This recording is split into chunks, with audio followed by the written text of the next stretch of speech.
Pay close attention to the man in this video. He is standing inside an electronics store in Mobile, Alabama. He looks straight into the camera and leaves a message for his wife. He says, "Everything has turned into a mess." He says, "Things were never supposed to happen this way." He says he has no choice left. And then, it feels as if he is preparing to disappear from the world. His name is Gary Simmons. At first, this looks like an ordinary man testing a camera. But the truth is, at the moment this tape was recorded, he was a wanted man, and he was hiding one of the most horrifying crimes Mississippi had ever seen. But while Gary was recording that final message, about 35 miles away, an 18-year-old girl named Brooke Weber had just been found outside a house in Moss Point, Mississippi. Brooke was terrified. She was holding a kitchen knife. Her body was shaking. Her mind was almost broken. And when police tried to ask what had happened, Brooke could only repeat the same sentence. "They shot him. They shot him." The person Brooke was talking about was Jeffrey Wolf, her boyfriend. But when police entered the house Brooke pointed to, they did not find Jeffrey. The house was almost clean, so they kept searching the land behind it. It was a swampy area. In a nearby boat, police found bloodstains. Not far from the boat dock, they found an axe. The blade was covered in blood. Then, as the search team moved deeper into the swamp, they began finding body parts floating in the water. 88 pieces in total. All of them belonged to Jeffrey Wolf. So what connects a man recording a confession inside an electronics store, an 18-year-old girl who had just escaped from a house in Moss Point, and the dismembered body of her boyfriend found in the swamp behind that same house? To understand that, we have to go back to the moment before the young couple stepped into that house. In 1996, Jeffrey Wolf was 21 years old. He lived in Houston, Texas, with his father, Pascal Wolf. To his father, Jeffrey was a very ordinary young American man. He loved dogs, he loved football, he loved motorcycles, and he liked simple conversations around the house. On August 11, 1996, Jeffrey came home with a young woman. Her name was Brooke Weber. Brooke was only 18. Jeffrey was excited to introduce her to his father. For Pascal, it was the first time he had ever seen her. She was very young, beautiful, and it was obvious that Jeffrey really liked her. The two had only known each other for a few weeks. The relationship was still new. Everything was still in that early, beautiful stage. The stage where people think about road trips, dates, and the feeling of being close to someone who makes them happy. At one point, Jeffrey had something to take care of in Mississippi. There was money Jeffrey needed to collect. He invited Brooke to come with him. He wanted to turn the short trip into a date for the two of them. On the morning of August 12th, Jeffrey woke up early. Before leaving the house, he said goodbye to his father. Then, he went to pick up Brooke. The two began driving from Houston, Texas to Moss Point, Mississippi. The drive would take about 6 hours. Their destination was Gary Simmons' house. By the time Jeffrey and Brooke arrived, it was already dark. Gary's house was in Moss Point, Mississippi, near a swampy area. But as soon as the car stopped, Brooke felt that something was wrong. Gary knew they were coming, but the house was dark and silent. It did not feel like the home of someone waiting for guests. Then Brooke saw Gary. He was sitting on the steps. A sense of unease appeared inside her, but Jeffrey told her Gary was a friend. So Brooke did not ask anything else. She followed Jeffrey inside. Inside the house, at first, nothing seemed too unusual. Gary offered them something to drink. Jeffrey and Gary began talking near the kitchen. It seemed like a business conversation, something involving money. Brooke sat down near the table. She just sat there and watched. She did not get involved in the conversation between the two men. At first, everything still seemed okay. Brooke thought she only had to wait for Jeffrey to finish talking to Gary. Then, the two of them would leave the house. But she did not know that Gary was not the only person inside that house. Then, suddenly, a gunshot rang out. Brooke spun toward the two men. She saw Jeffrey had been shot. The bullet had gone into his chest. Blood sprayed onto the curtains. Jeffrey collapsed onto the floor immediately. The person who fired the shot was a young man named Timothy Milano. He was the brother of Lori Simmons, Gary's wife. Right after Jeffrey was shot, Gary rushed toward Brooke. He overpowered her, dragged her out of the kitchen, and took her into another room. There, Gary tied Brooke's hands and feet. He gagged her. Then he locked her inside a large box. Brooke was trapped in the dark. Just minutes earlier, she had been sitting in the kitchen, waiting for Jeffrey to finish talking to Gary. Now, Jeffrey had been shot, and she was tied up, gagged, and locked inside a large box. This box did not feel like some random object that happened to be in the house. It was big enough to hold a human being. Then Gary came back. He did not kill Brooke right away. He took her out of the box, abused her, and then locked her back inside. Outside the box, Gary and Timothy began cleaning up the scene. Jeffrey's body was cut into pieces, then dumped in the swamp behind the house. But the box was the detail that pushed this case beyond an ordinary murder. Jeffrey had been shot. Brooke had become a living witness, but instead of killing her immediately to silence her, Gary locked her inside a box that was already in the house. Where had that box come from? And why did Gary have something like that in his house? To answer that, we have to leave the night Jeffrey was killed for a moment and go back 6 years earlier. The first person to see the dark side of Gary Simmons was not Brooke. It was Lori Simmons, Gary's wife.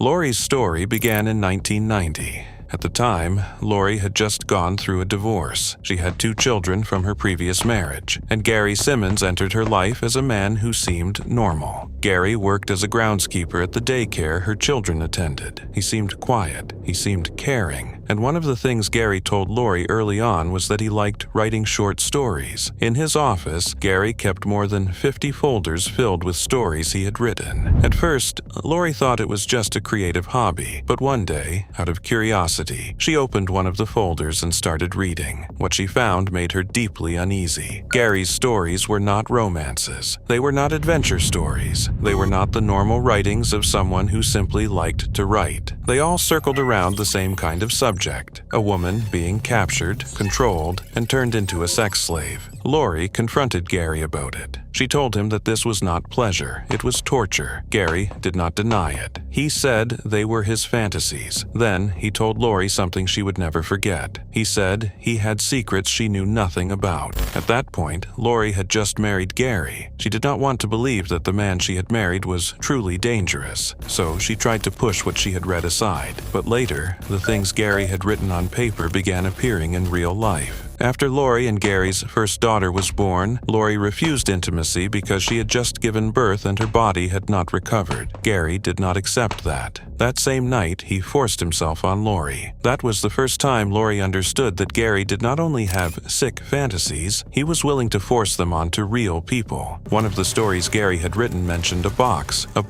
made for a human being. Then one day, Lori heard noises inside the house. When she checked, she saw Gary bringing a huge box into the house. Lori understood that Gary was turning the things he had written into reality. After that, Lori knew she had to get away from him. She went to the police and told them she had been assaulted, tied up, and tortured, but she did not have enough evidence to charge Gary. Then, Lori tried to get a divorce, but that process was not simple either. When she called a legal aid service, she was told that in Mississippi, a woman could not finalize a divorce if she was pregnant. Lori said she was not pregnant, but to continue the process, she still had to take a test. The results showed that she actually was pregnant. That meant she might remain legally tied to Gary for even longer. Eventually, Lori turned to organizations that supported victims of domestic violence. She left Gary with very little: a few suitcases, things for the children, and almost no money. From then on, Lori and her children no longer lived with Gary. But Gary was not completely gone from her life. He still stayed in contact with Lori's younger brother. His name was Timothy Milano, and this is the detail that connects Lori's past to the murder of Jeffrey Wolf. In the summer of 1996, Timothy moved in with Lori for a while to help her take care of the children.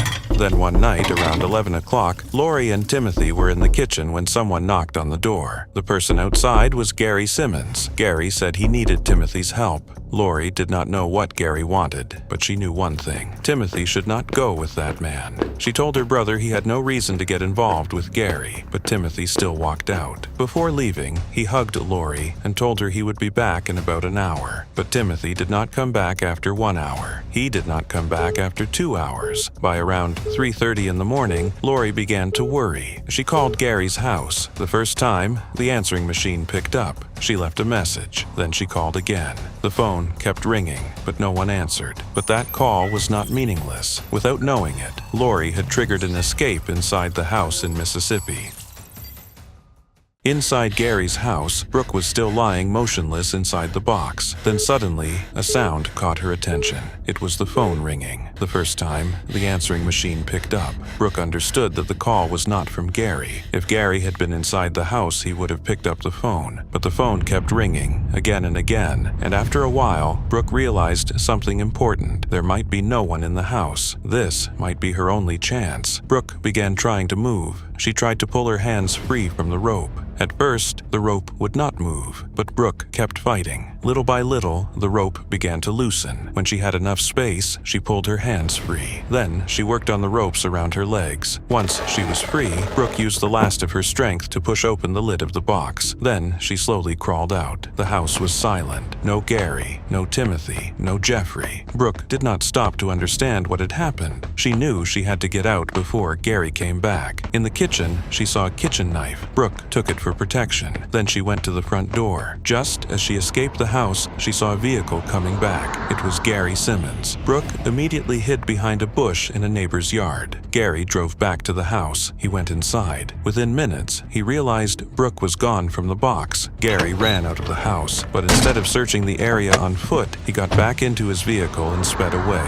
Brooke waited until she was sure Gary had left. Then, she ran to the house across the street. She pounded on the door. When the people inside opened it, they saw a terrified young woman holding a kitchen knife. Brooke begged for help. Police were called immediately. When police arrived, Brooke still could not tell the full story clearly. She could only repeat the same sentence. They shot him. Police immediately went to Gary Simmons' house. Inside, they did not find Jeffrey. The house was almost clean, but when they searched the area behind it, they found blood on a boat. Then, they found a blood-covered axe near the water. After that, in the swamp behind the house, they found human remains, 88 pieces in total. The victim was Jeffrey Wolf.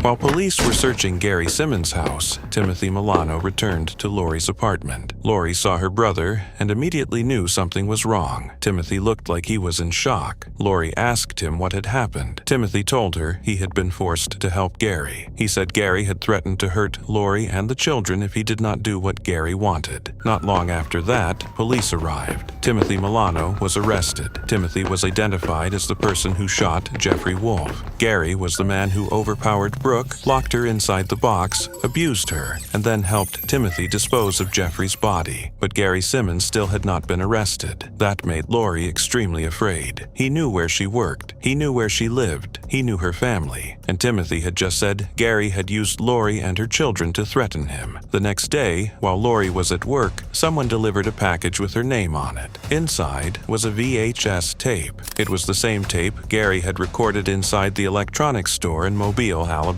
The tape did not sound like a real apology. It sounded like a late confession from a man who knew his crime could no longer be hidden. That same day, Gary Simmons called police. He said he wanted to turn himself in. When police found Gary, he was near Lori's workplace, only a few blocks away. After Gary and Timothy were both arrested, police began piecing together the biggest question in the case. Why was Jeffrey Wolf shot? Why did a meeting that seemed to be about money end in murder? And why was Timothy Milano, Lori's younger brother, inside Gary's house on the very night Jeffrey and Brooke arrived? From Brooke's statement, police knew that Jeffrey had not gone to Moss Point to start trouble. He had gone there because of money Gary owed him. But that night, Gary did not pay the money back, and instead of settling the debt, he pulled Timothy Milano into the situation. Earlier that night, Gary had come to Lori's apartment around 11 o'clock and said he needed Timothy's help. Lori did not know what Gary needed help with, but later, once the case was reconstructed, that detail became an important link. Timothy left the apartment with Gary. A few hours later, Timothy was inside the house in Moss Point, and while Jeffrey was talking with Gary in the kitchen, Timothy was the one who fired the shot. Timothy's presence in the house at the exact time Jeffrey came to collect the money showed that this was no longer a normal meeting. But how much Gary and Timothy had discussed beforehand, and whether Jeffrey's murder had been planned from the beginning, was not something Brooke could see from where she was sitting. After Jeffrey was shot, Gary understood that if Brooke left that house, the entire crime would be exposed. But Gary did not kill Brooke right away. Instead, he tied her up, locked her in the box, and abused her.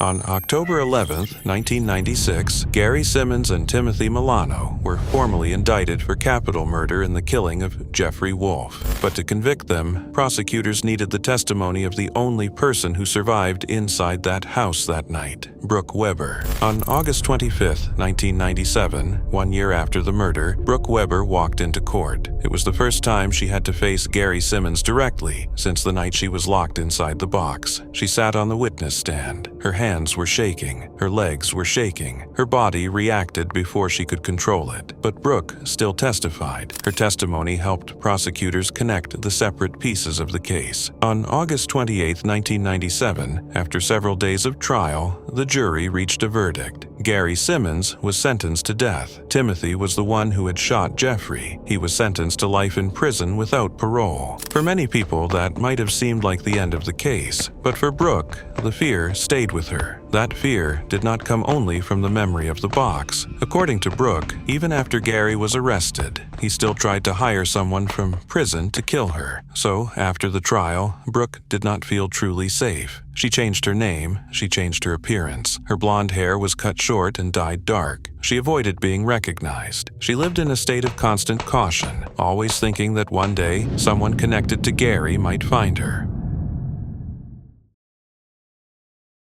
Thanks for staying until the end of the video. If you enjoyed it, please leave a like and subscribe to the channel. I'll see you in the next video. See ya.